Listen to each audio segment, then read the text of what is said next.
इतने दिनों से जो ईरान वॉर चल रही है उससे आगे के जो परिणाम हैं वो सामने आने शुरू हो गए। बात सिर्फ तेल से शुरू हुई थी, पर आपने देखा इस साल स्टॉक मार्केट में, शेयर मार्केट में कितना बड़ा ब्लड बाथ हुआ है।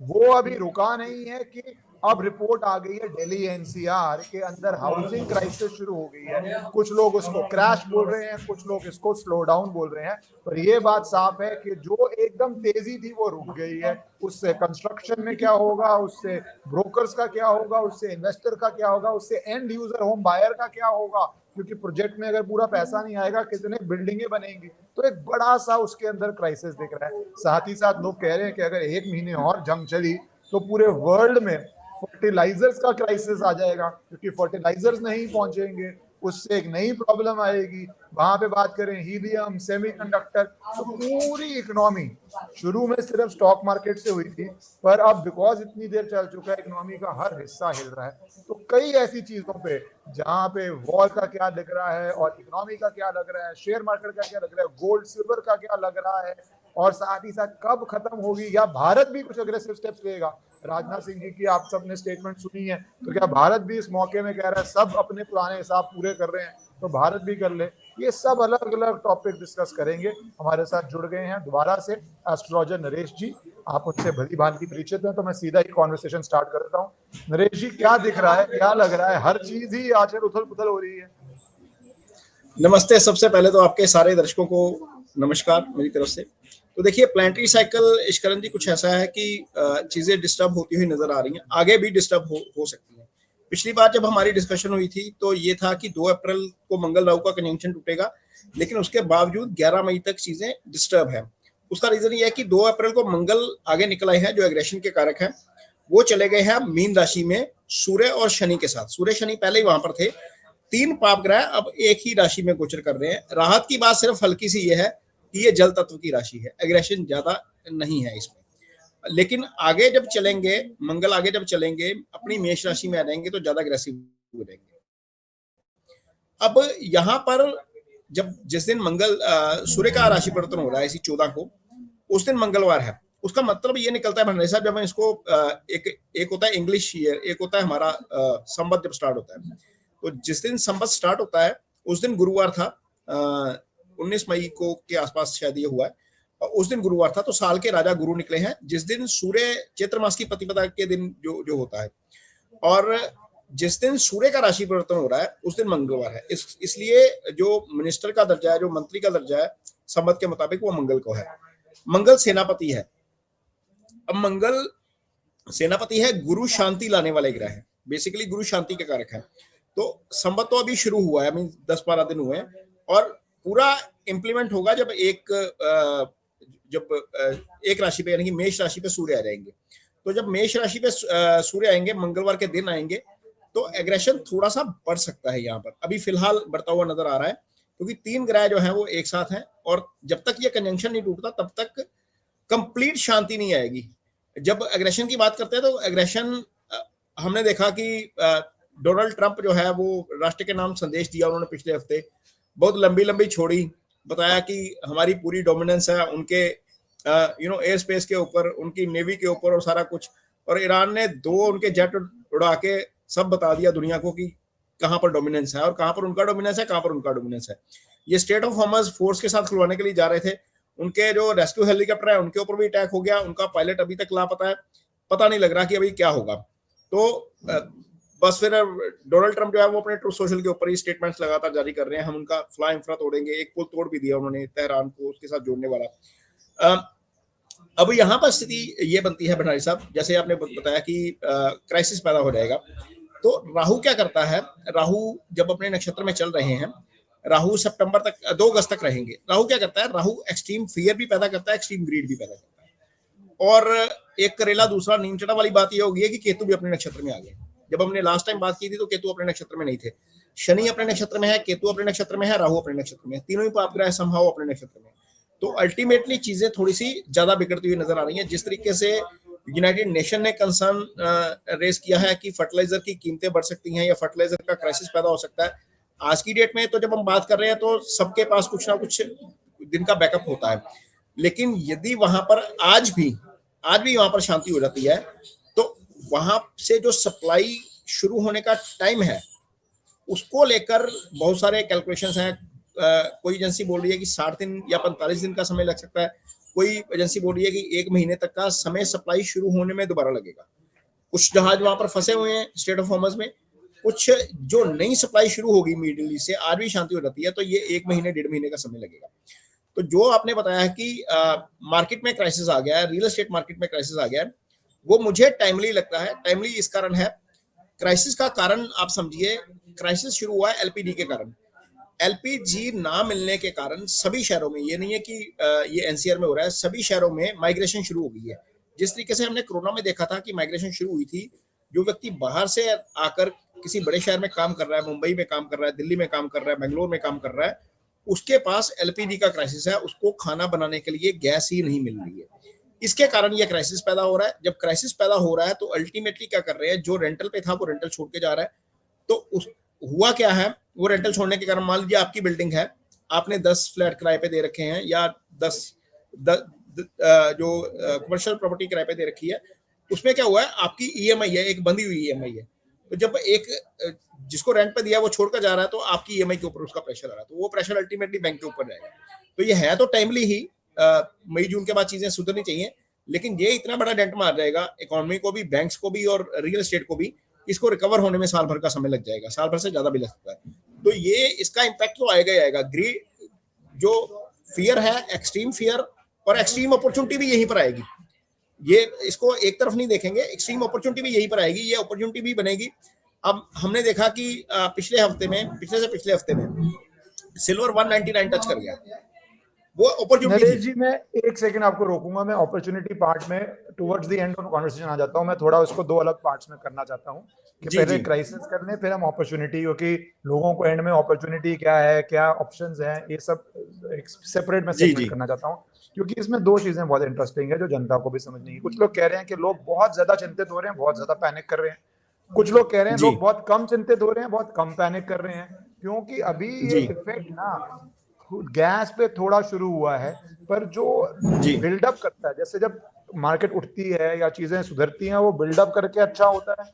रोड बन रही है तो एक टाइम पे जाम ही जाम होता है, रिपेयर चल रही होती है, फिर जब एक ब्यूटीफुल फ्लाईओवर बन जाता है तो वो बहुत अच्छा होता है। प्रॉब्लम का भी मेरा मानना सेम है कि जो बॉटलनेक शुरू हुए हैं अभी इतने हो चुके हैं, क्योंकि हर देश के पास कुछ रिजर्व है। भारत इज लकीली प्लेस्ड, हमारे पास एक अच्छा रिजर्व था, हमने स्ट्रेटेजिक ऑयल रिजर्व भी शुरू किए, तो कुछ हद तक अच्छा है। पर एक समय आएगा जब हर देश का रिजर्व खत्म होना शुरू होगा, और अगर ये जंग जी चलती रही और वो खत्म होने का नाम नहीं ले रही है, क्योंकि जैसे आपने कहा पायलट गिराया, ईरान ने रिवॉर्ड अनाउंस कर दिया है, उस पायलट को जो पकड़ लेगा, और अगर पकड़ लिया तो एक नई प्रॉब्लम यूएस के लिए शुरू हो जाएगी। तो थोड़ा उस जी वॉर के बारे में कहिए आप, लड़ाई को लेके, क्योंकि इसमें बीच में हमारी लास्ट कॉन्वर्सेशन के बीच में सीसीएस की मीटिंग हुई, दो राजनाथ सिंह जी की स्टेटमेंट्स आई हैं नेबर को, मिस एडवेंचर को बताने की।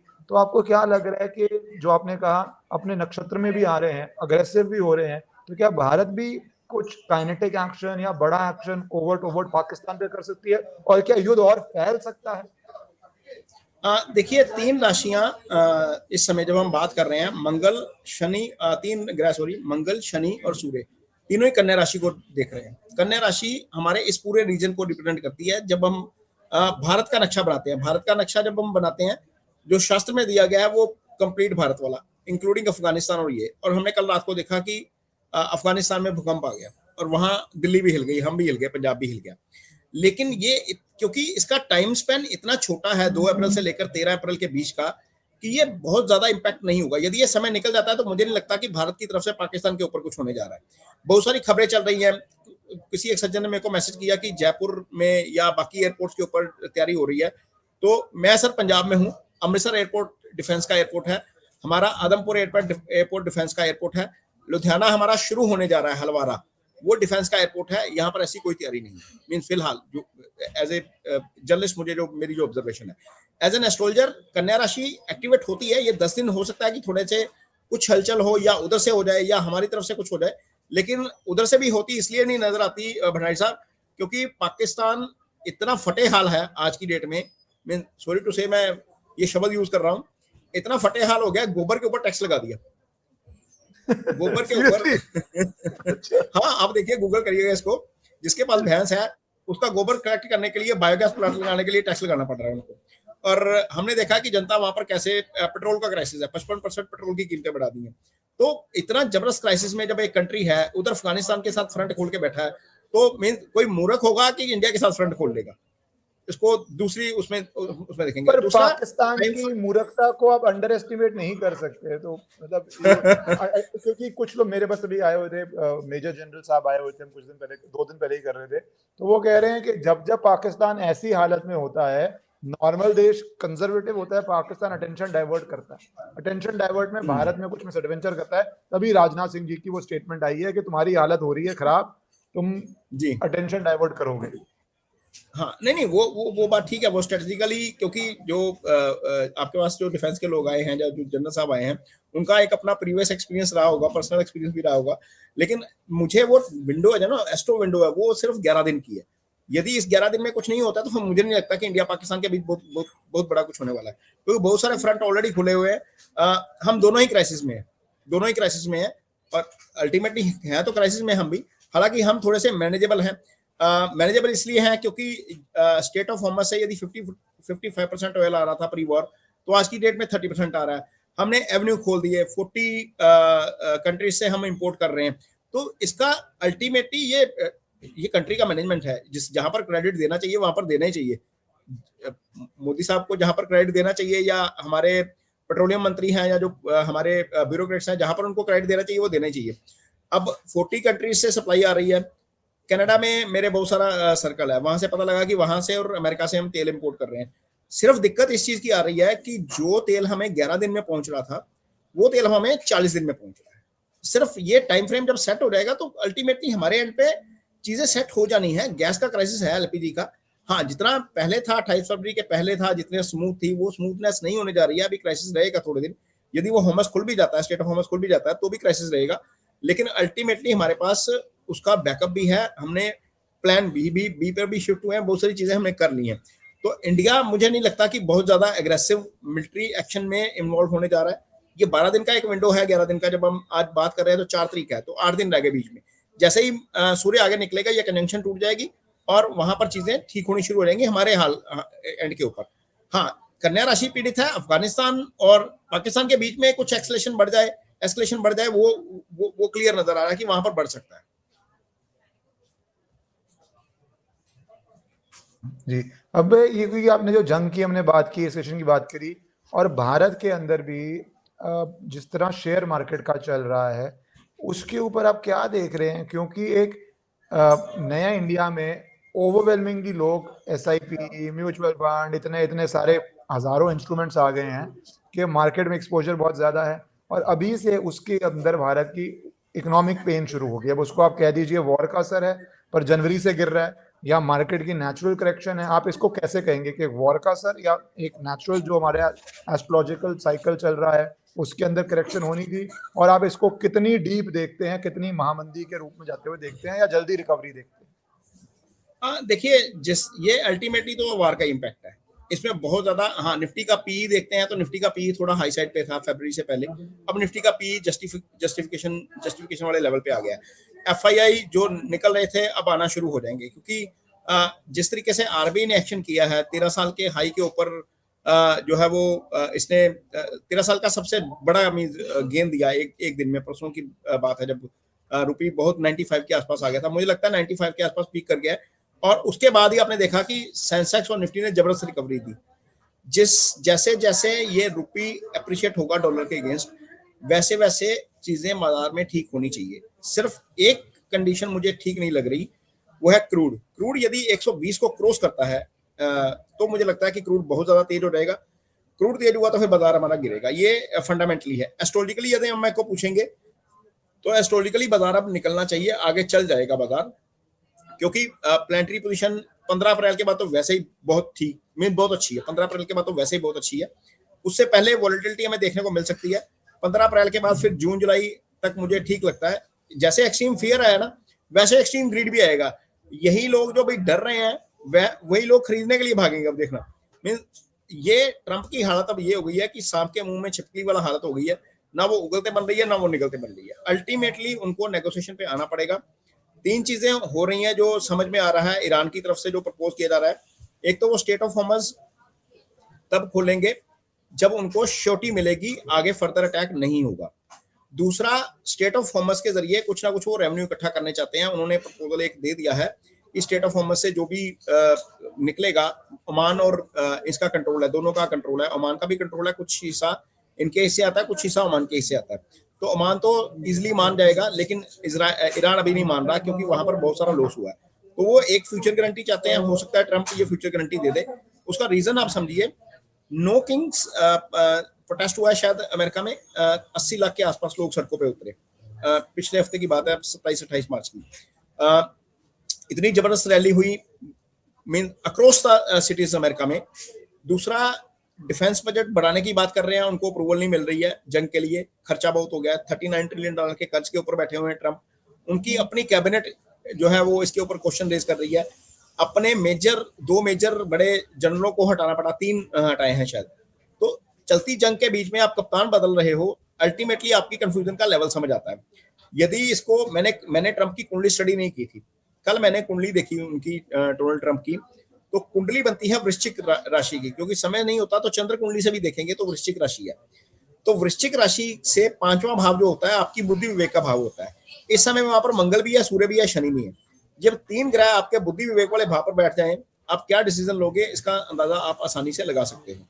तो वहां से ग्रहों की जो रवानगी है वो अभी 13 अप्रैल से पहले नहीं होने जा रही। तो सूर्य आगे निकलेंगे तो कुछ हो सकता है थोड़ी राहत मिले वहां पर। अदरवाइज ट्रंप जो है अनप्रडिक्टेबल ही रहेंगे। हो सकता है कि इस अनप्रडिक्टेबिलिटी में वो एक तरफा शांति या सीजफायर की घोषणा भी कर दें। ये बहुत पॉसिबल है क्योंकि उनको लग रहा है कि अब नुकसान हो रहा है।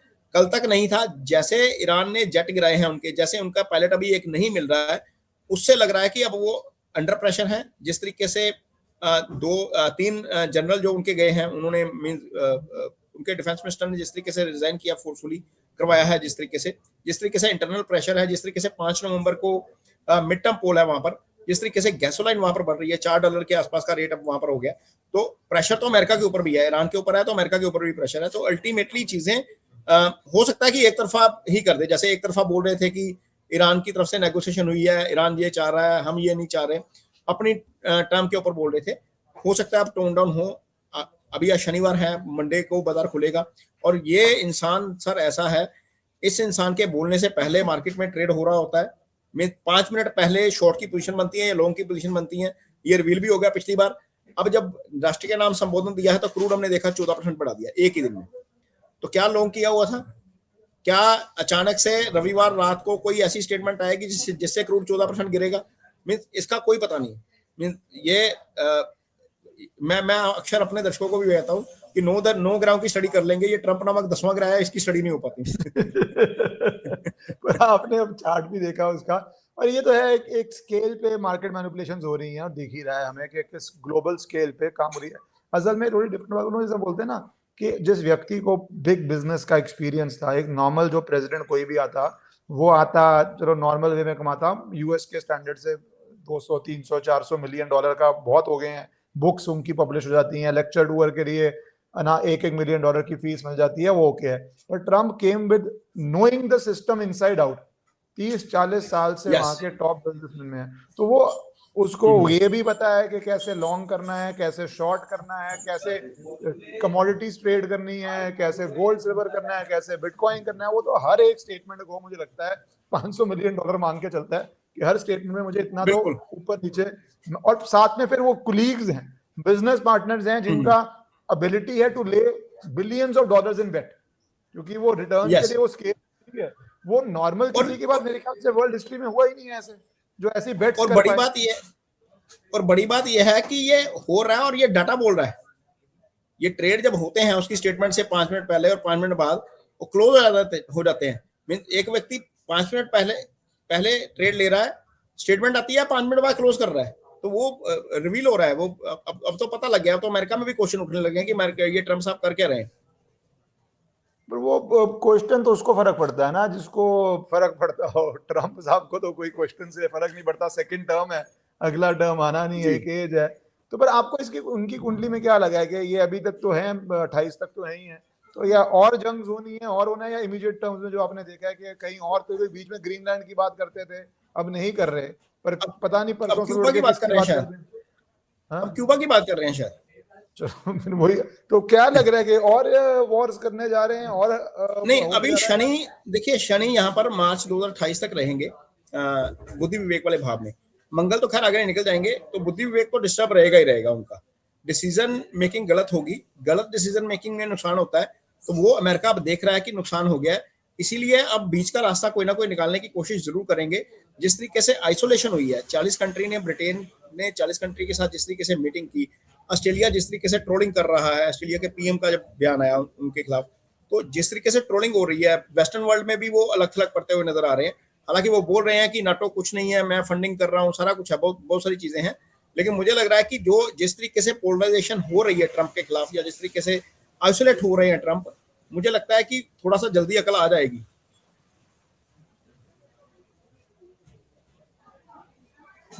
अपॉर्चुनिटीज में जाने से पहले मैं एक बात करना चाहूंगा। एक नई प्रॉब्लम जो शुरू हो गई है, वो हमने देखा ले ऑफ जिस तरह भारत में हुए, 30,000 लोग ग्लोबली, और एक ईमेल में सुबह 6 बजे 12,000 लोग भारत के अंदर, और सारा वो कोर मिडिल ओरेकल। क्लास है।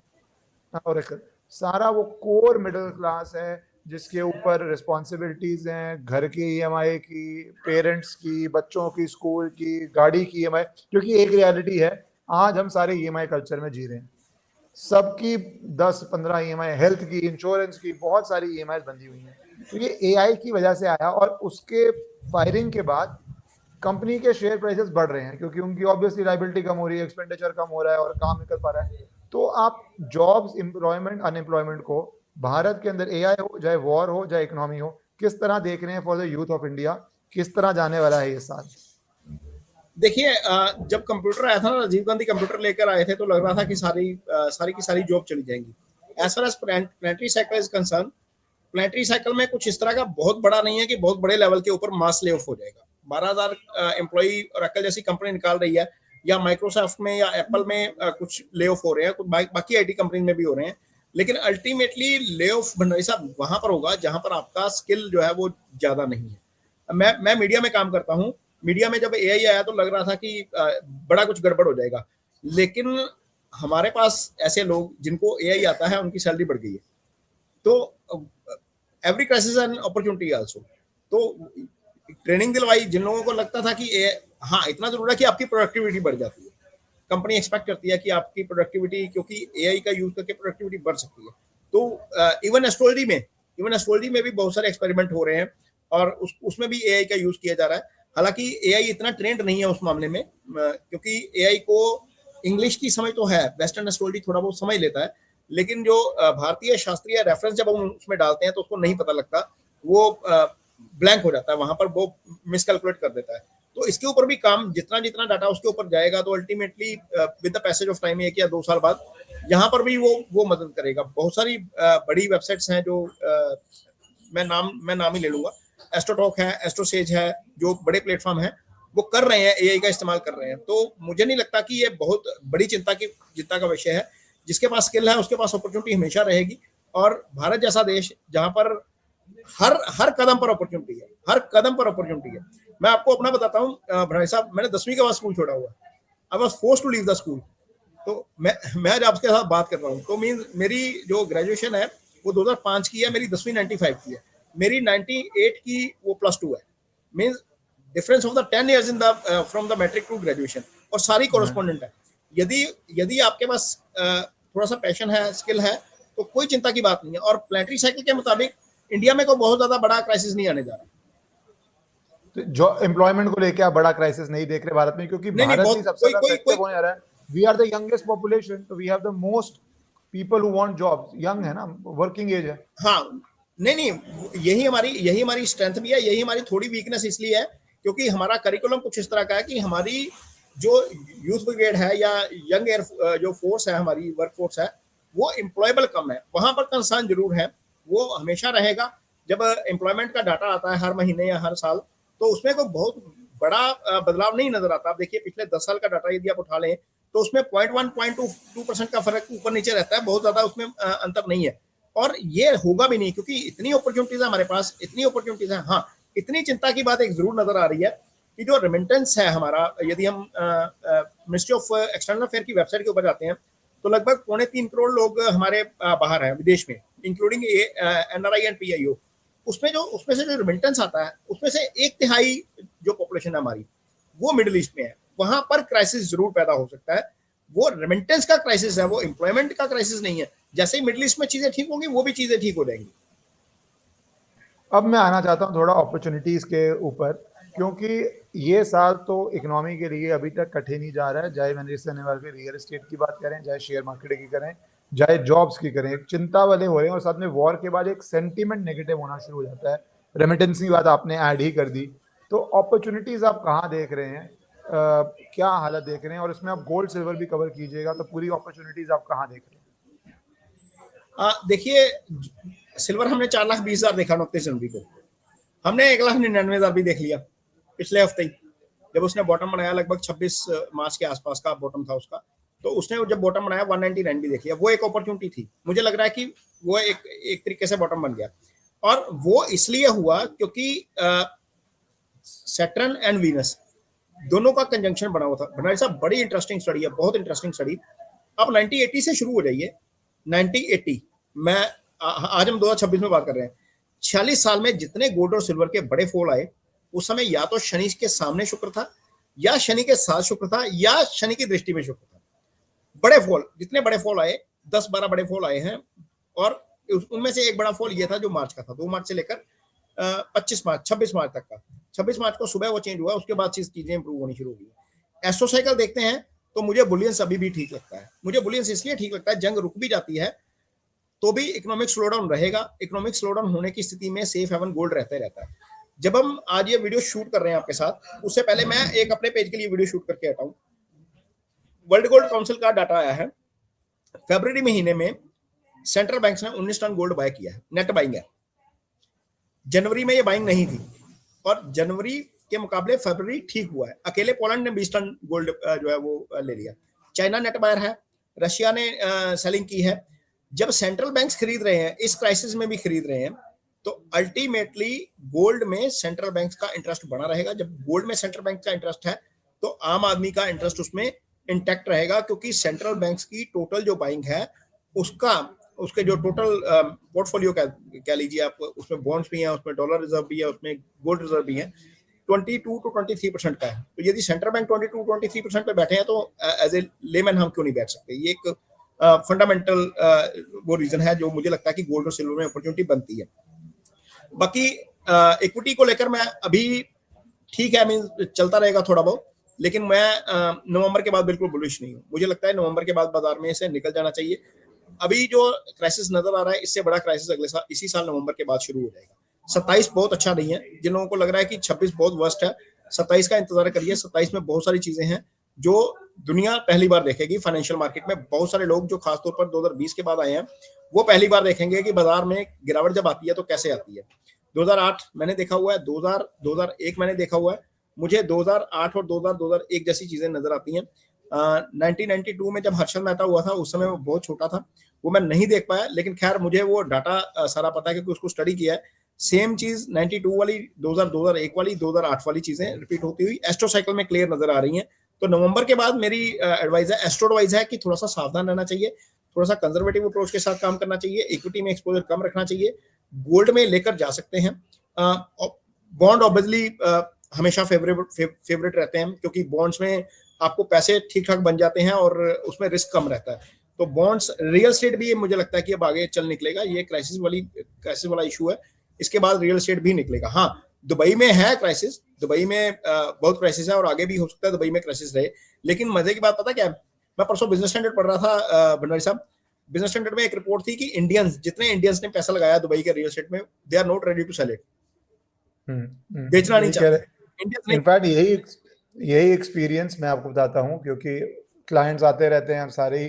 तो I was discussing with a few clients who are big players, तो बता रहे थे, मैंने कहा भाई क्या कर रहे हो दुबई में, बेच रहे हो नहीं बेच रहे हो, क्या कर रहे हो? कोई अभी बेचने वाला मुझे नहीं दिखा, क्योंकि सबका ये है कि रीजन उसमें एक और भी है कि इतना जो क्लीनली लेके गए हैं पैसा, इतना ले जाने की ट्रांजैक्शन कॉस्ट है, कंप्लायंसेस हैं, ये हैं, उनको लगता है एक बारी पैसा बाहर पहुंच चुका है, और जिनकी डीप पॉकेट्स हैं, और लोन वाला तो है नहीं, क्योंकि आप लोन पे वहां पे दे नहीं रहे हो उस तरह से जो यहाँ पे, तो लोन वाला भी प्रॉब्लम है।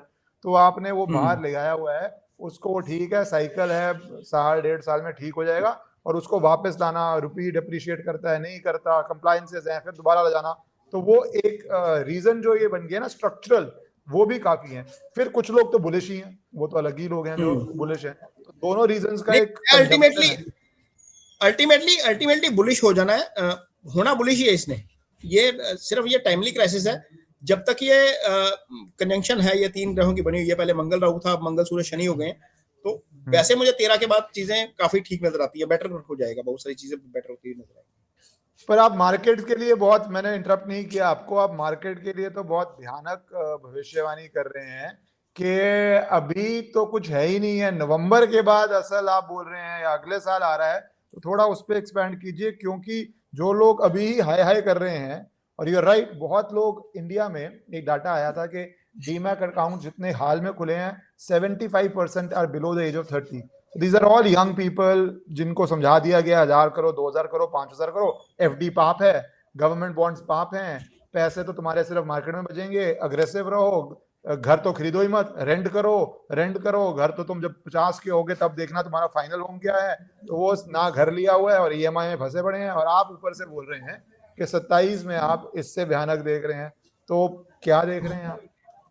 आपकी बात को रिलेट करता हूं। आज इकोनॉमिक्स टाइम में मार्केट पेज के ऊपर खबर है, CASA deposits at 2 year low. CASA current account and saving account deposit, उसका हेडलाइन ये है, तो 2 ईयर्स लो के ऊपर है। उसका रीजन उन्होंने ये दिया है कि people are investing into the market despite instead of having money in the bank account, current account या सेविंग अकाउंट। तो उसकी भी एक फाइंडिंग है भंडारी साहब, जुपिटर जब जब केतु के नक्षत्र में आता है बाजार को ले डूबता है। मींस 1979 में जुपिटर केतु के नक्षत्र में था, डाउ 25% गिर गया था, 25%। अभी हमारा बाजार 17% गिरा, ऊपर से 15-16% गिरा। यह अभी गिरावट नहीं है। उसके बाद उससे पहले, सबसे पहले मैं लेके जाऊंगा 1929 में जब ग्रेट डिप्रेशन शुरू हुआ था, डाउ का वैल्यू था 300। 1953 में भी डाउ 300 पे था। जिस समय शुरू हुआ था उस समय गुरु केतु के नक्षत्र में था। फिर 79 वाला ये आया। हालांकि जुपिटर हर 4 साल बाद केतु के नक्षत्र में आएगा, लेकिन कुछ कंडीशंस इस बार ऐसी आ रही हैं जिसमें मुझे लगता है कि बहुत ज्यादा पेन है। 92 में जब हर्षद मेहता स्कैम हुआ उस समय भी गुरु केतु के नक्षत्र में था। मैं आगे क्लियर भी करूंगा कि क्या उसके साथ कॉम्बिनेशन, अलग कॉम्बिनेशन क्या था। 2001 में जब बाजार गिरा, पूरी दुनिया में जब क्राइसिस आया उस समय भी गुरु केतु के नक्षत्र में था। 2008 में जब बड़ा क्राइसिस आया उस समय भी गुरु केतु के नक्षत्र में था। 2015 में हमारा बाजार गिरा, उस समय भी गुरु केतु के नक्षत्र में था। तो गुरु केतु के नक्षत्र में होता है तो बाजार के लिए अच्छा नहीं होता। ये एक कंडीशन है एस्ट्रोलॉजिकली, गुरु केतु के नक्षत्र में हो जाए, गुरु पाप ग्रह के साथ 6 एक्सिस में हो जाए, सारे पाप ग्रह केंद्र में आ जाए तो बाजार गिरता है। अब आप देखिए जो समय इस समय स्थिति चल रही है, पाप ग्रह केंद्र में थे, मंगल सूर्य एक साथ, मंगल सूर्य राहु एक साथ थे, तो बाजार हमारा गिर गया। गुरु आइसोलेट होकर साइड पे पड़ा है, उसके ऊपर कोई शुभ प्रभाव नहीं है, कोई अशुभ प्रभाव नहीं है, हालांकि वो केतु के नक्षत्र में नहीं है, लेकिन इसके बावजूद गिरा। 2024 में जब बाजार गिरा था उस समय गुरु राहु जो है वो जब टॉप बनाया था 26 सितंबर 2024 को, उस समय गुरु जो है वो 6 एक्सिस में आ गया था सारे प्लैनेट्स के, लेकिन केतु के नक्षत्र में नहीं था, इसलिए बाजार 15-16% ही गिरा। अभी भी वही स्थिति है। लेकिन आज की, और ये मैंने वीडियो में बताया था, अपने एक एडवांस में वीडियो डाला था कि 2025 में भी ऐसी स्थिति बन रही है कि मार्च तक ये स्थिति रह सकती है, उसके बाद चीजें सुधरनी चाहिए। तो वो एक्सिस जो है वो अभी भी बना हुआ है, यहां से टूटेगा। लेकिन गुरु केतु के नक्षत्र में, सारे पाप ग्रह केंद्र में, गुरु बार बार या तो शनि के साथ आ जाए या राहु के साथ आ जाए। अगले 7 साल में 2027 से 26 से शुरू कर लीजिए, 33 तक ऐसी स्थिति आ रही है कि गुरु केतु के नक्षत्र में रहेंगे पहले 5-6 महीने, उसके बाद गुरु लगातार पीड़ित होते रहेंगे, या वो शनि के साथ आ जाएंगे, या वो शनि के सामने रहेंगे, या वो राहु केतु के साथ 6 एक्सिस में रहेंगे। तो ये जो एस्ट्रोलॉजिकल कॉम्बिनेशन बन रहा है, और इसी बीच में गुरु 2 बार केतु के नक्षत्र में आ जाएंगे। पहले तो 26 में आएंगे, फिर 4 साल बाद फिर आ जाएंगे, एक बार 30 में भी आ जाएंगे। और शनि का मीन राशि में आना, शनि का मेष राशि में आना, आप देखिए शनि 29 मार्च को पिछले साल मीन राशि में आए हैं, उसके बाद से पूरी दुनिया में जो है वो भगदड़ मची हुई है। पहले जून में ईरान के ऊपर ये अटैक हो गया, फिर इंडिया पाकिस्तान हो गया, और बहुत सारी चीजें उसके बाद ही नेगेटिव है। जब जब शनि मीन में रहते हैं, मेष में रहते हैं और आपके इसमें रहते हैं, टॉरस में आते हैं, ये पूरी दुनिया में डिस्टर्बेंस जो है वो क्रिएट होती है। चाहे आप वर्ल्ड वॉर 1 का डाटा उठा लीजिए, वर्ल्ड वॉर 2 का डाटा उठा लीजिए, इंडिया पाकिस्तान 1971 बांग्लादेश की फॉर्मेशन उठा लीजिए, फिर ट्विन टावर्स के ऊपर अटैक ले लीजिए, अमेरिका का पाकिस्तान में डेरा ले लीजिए, अफगानिस्तान में डेरा ले लीजिए, लादेन को मारा जाना ले लीजिए। ये सारी घटनाएं तब हुई हैं भंडारी साहब जब शनि पाइसिस में, एरिस में और टॉरस में थे। शनि अभी 29 मार्च को पाइसिस में आए हैं। तो एक तरफ ये कॉम्बिनेशन शनि पाइसिस में, दूसरी तरफ गुरु केतु के नक्षत्र में। जब शनि पाइसिस में है तो सामने जब गुरु आ जाएंगे, इसके 6 नंबर राशि पे आएंगे, क्योंकि गुरु साल में एक बार राशि बदलते हैं, लेकिन इस बार क्या होगा, हो रहा है अगले 6 साल गुरु शीघ्र गति से चल रहे हैं, नॉर्मल स्पीड से नहीं चल रहे। तो एवरी 6 मंथ ये बदलेंगे, पीछे आएंगे, बदलेंगे और बार बार या तो राहु केतु के साथ आ जाएंगे या शनि के सामने आ जाएंगे। तो वो जो स्थिति बन रही है, Jupiter is the karaka for finances, Jupiter is the karaka for the banking and market. तो मुझे लग रहा है कि अभी ये जो चीजें नजर आ रही हैं ये बहुत हल्की चीज है। आगे जाकर बैंकिंग क्राइसिस सामने आ सकता है। जिस तरीके से अमेरिका 39 ट्रिलियन डॉलर के ऊपर के कर्ज के ऊपर बैठा है, वहां पर एक्सप्लोजन हो सकता है, जापान में एक्सप्लोजन हो सकता है, यूरोप में जो है वो डिफॉल्ट हो सकता है।